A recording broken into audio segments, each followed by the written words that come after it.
বিদ্যালয়ৰ ছাত্ৰ-ছাত্ৰীক যাতে এই বস্তুবোৰ বিক্ৰী নকৰে। 18 বছৰ অকল আমাৰ বিদ্যালয়ৰে নহয়, কিন্তু 18 বছৰৰ তলৰ ছাত্ৰ-ছাত্ৰী যদি এইবোৰ বিক্ৰী কৰা হয় তেনেহ'লে 7 বছৰ জেল লগতে 1 লাখ টকাৰ জৰিমনা ভুগিব লাগিব পাৰে আপুনি। আৰু ষ্টুডেণ্টক কেতিয়া আজি আমি এই দিৱসত আপোনাক এই কথাষাৰ জনাব আহিলোঁ।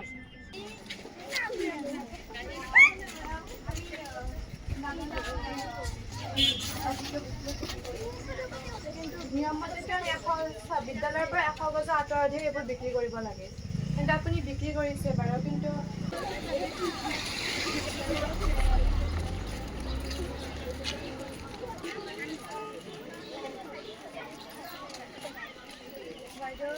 আপুনি যিটো বস্তুবোৰ ইয়াতে ৰাখিছে বিক্ৰী কৰিবৰ বাবে, কিন্তু নিয়মমতে বিদ্যালয়ৰ পৰা 100 গজৰ দূৰতহে এইবোৰ বিক্ৰী কৰিব পাৰে।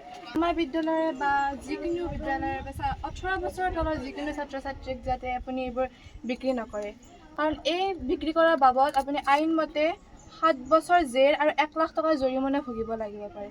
গতিকে আপোনাক আজি এই ধপাতমুক্ত দিৱসত আপোনাক এই অনুৰোধ জনালোঁ যে এইবোৰ যাতে আপুনি 18 বছৰৰ তলৰ ছাত্ৰ ছাত্ৰীক বিক্ৰী নকৰে, কাৰণ আইনমতে নিষেধ। আৰু যদি বিক্ৰী কৰে তেনেহ'লে আপোনাৰ 7 বছৰৰ জেল লগতে 1 লাখ টকাৰ জৰিমনা হ'ব পাৰে। গতিকে আপুনি যদি আমাৰ বিদ্যালয়ৰে হওক বা যিকোনো 18 বছৰৰ ছাত্ৰ ছাত্ৰীক এই ধপাতযুক্ত বস্তু বিক্ৰী নকৰে।